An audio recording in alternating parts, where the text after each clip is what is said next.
বিশ্বকাপে আরেকটা গোলরক্ষকদের রাত দেখল ফুটবল দর্শকরা। গ্রুপ জি এর ম্যাচে ইরান বেলজিয়ামকে রুখে দিয়েছে গোলকিপার আলী রেজাইয়ের বিরুদ্ধে। অন্য ম্যাচে দুবাইয়ের চ্যাম্পিয়ন উরুগুয়েতে রুখে দিয়ে বিস্ময় উপহার দিয়েছে কেপ ভার্দে। এদিকে নিজেদের দ্বিতীয় ম্যাচেই জয়ের ধারা ফিরেছে স্পেন। চলতি বিশ্বকাপে আরেকটা বিস্ময় উপহার দিল আফ্রিকার ক্ষুদ্র দ্বীপরাষ্ট্র কেপ ভার্দে।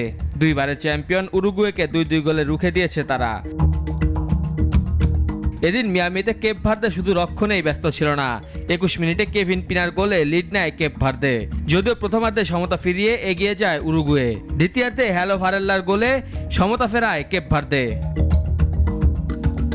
ম্যাচটায় আধিপত্য ছিল মার্সেলো বিয়েলসার উরুগুয়েরই। তবে কেপ ভার্দে রক্ষণভাগে পরাস্ত হয়ে 1 পয়েন্ট নিয়েই সন্তুষ্ট থাকতে হয়েছে দুইবারের বিশ্ব চ্যাম্পিয়নদের।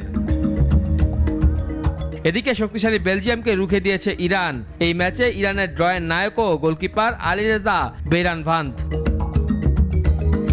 আক্ষরিক অর্থেই বেলজিয়ামের আক্রমণের সব ঢেউ আটকে গেছে ইরান গোলকিপারের কাছে।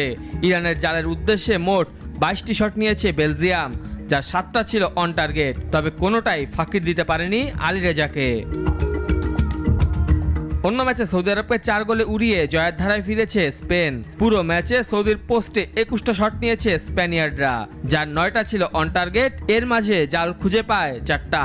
অফসাইডের কারণে শেষ মুহূর্তে একটা গোল বাতিল না হলে স্পেনের জয়ের ব্যবধান বাড়তে পারত আরও।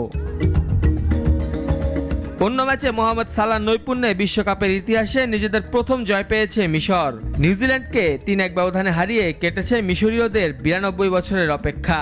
মিশরের হয়ে গোল করেছেন সালাহ, জিকো ও ট্রেজেগুয়েত। মেহেদী হাসান মুন্না, নাগরিক।